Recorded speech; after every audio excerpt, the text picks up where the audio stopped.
Hello everyone, Jonathan with Game Day Math, and I'm going to walk through my daily process of finding valuable bets using Game Day Math. I've got the homepage pulled up here. We've graded today's betting activity out of 45, so not a lot of activity. I'm going to go over to the analysis tab and just show how I've done over this week. I'm going to toggle to the last 6 months so you can just see the consistent results that I've experienced using Game Day Math. I'm not going to promise these results for you, but just to show you over 8,000 bets here, about $9,000, 2.6 return, and profitable each month. So the platform works. The logic we have embedded in the system is profitable if you execute and have a system for defining value in the market. Toggle to the picks page. This is going to be your primary source for finding valuable bets. It's going to be a constant stream of the top EV bets at any given moment of time. We use a blended no-vig methodology to find the fair price, and we combine multiple sharp sports books to get the optimal break-even point. So we've got a couple flagging here. Anytime you see that dark green 80 and above, that is a definite hit for a profitable bet. We've got the Blue Jackets on Bailey Bet at plus 117. You select that and you can put in how much you expect to wager. Bailey Bet, you're probably looking at like a $5 bet based on how limited I am on there. As I get closer to game time, I can usually put down a little bit more. Suggested bet size is $134 based on the Kelly criteria. Let's put in 50 for now and say that's our bet. We have a deep link here too if you want to go straight to the Bailey Bet platform. We'll track that straight bet. And then we got Nashville and Utah over 7.5 plus 285. So this is off the main line. If you click the game event, you can see the main line's at 6.5 puck total. This is a new enhancement we have. When I say enhanced picks page, it means that we have now created alternative spreads, totals, and money line into the picks homepage so you can identify those profitable bets that are off the main line and just give you a whole lot more markets to hit. We toggle over here. Let's see here what that was. Nashville, Utah. Let's go back to our odds dashboard. I'm just going to show you how you can find that if you've got the sharp tier or want to know a little bit more detail.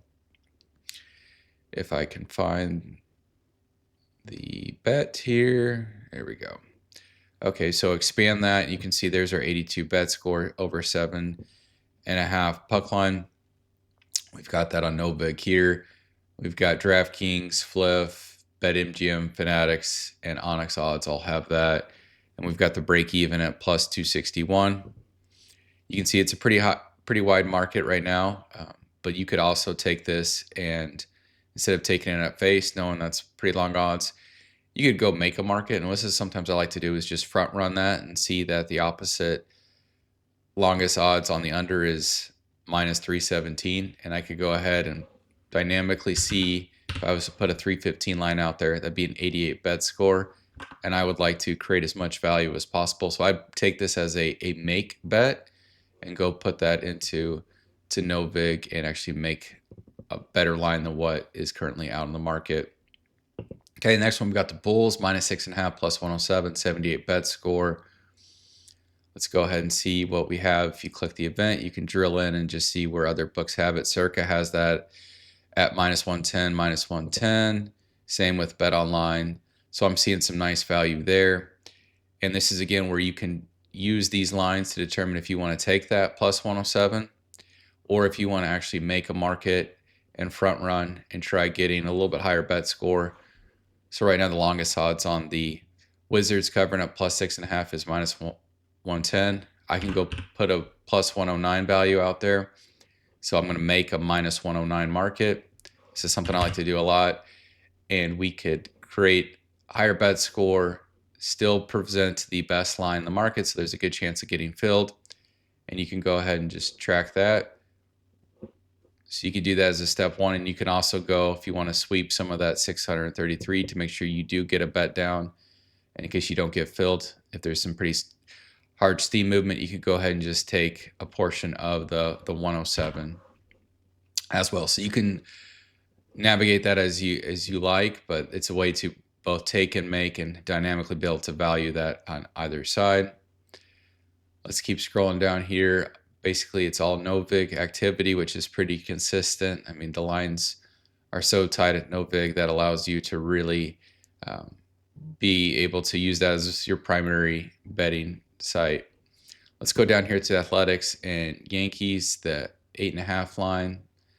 So again, we can see we've got plus 116, minus 119. If we want to see what plus 118 would be, it's a 77 bet score, 2% ERI. That's not bad. Anytime, I definitely am biased more to the overs than the unders as far as I require a higher bet score on overs.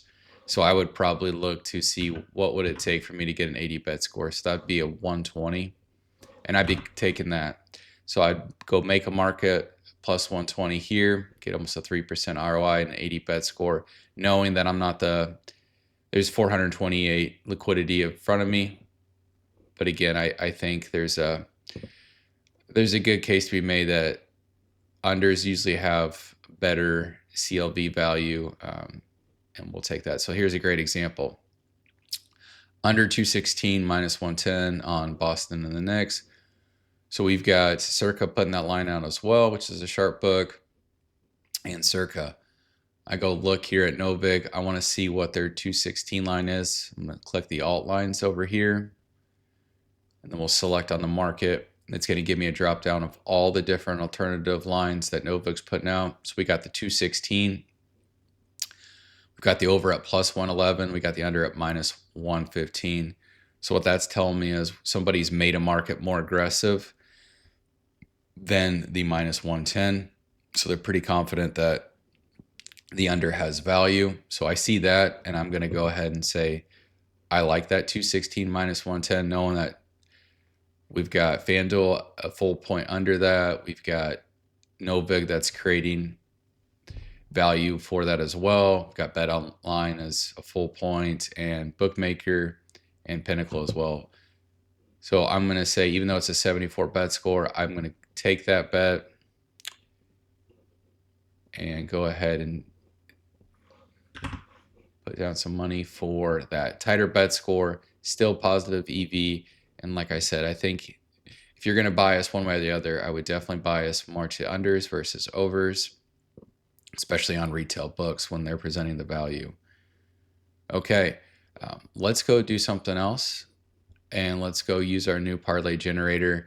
Every day, DraftKings is putting out a 3-leg boost, and so DraftKings 3 legs. Let me go over here to add bet tracker. We put in I'm getting 20% boost, and I'm getting a $5 limit on it. But you can see we plug in those numbers, and we're getting a 92 bet score. So it's going to generate the optimal longest odds top EV for 3 legs here. For DraftKings, we've got the under, and then a money line. That's a really nice looking parlay. I'm going to track that. So you can take the best advantage of any retail book giving you some parlay boost. We've got the FanDuel one. We can do this. Let's say we've got another 20% boost on FanDuel. Again, over a 90 bet score. That's a great place to be. Usually I get $10 down on FanDuel, track that parlay, and I'd go place that. So that's my thought process as I go through the picks page. I'll have this pulled up throughout the day, so don't do this one time. If you're going to be a subscriber to GamedayMath and the picks platform, make the highest value of these real-time odds, have this pulled up throughout the day, and be able to hit any bet that's 80 and above. If you're looking at 75 to 80 range, look at it. Like I said, I think a bias to the unders is a good place to start. Especially if it's retail books.